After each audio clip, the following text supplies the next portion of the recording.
Do not mix chia with flaxseed without knowing these effects on your body.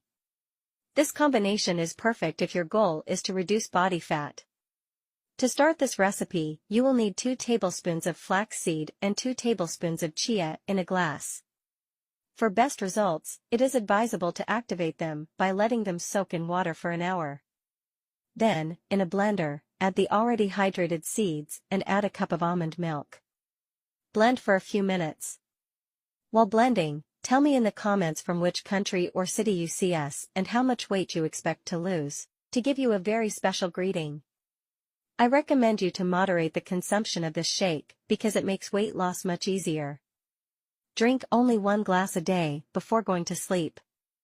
Don't forget to keep this shake and share it with your friend who also wants to lose weight.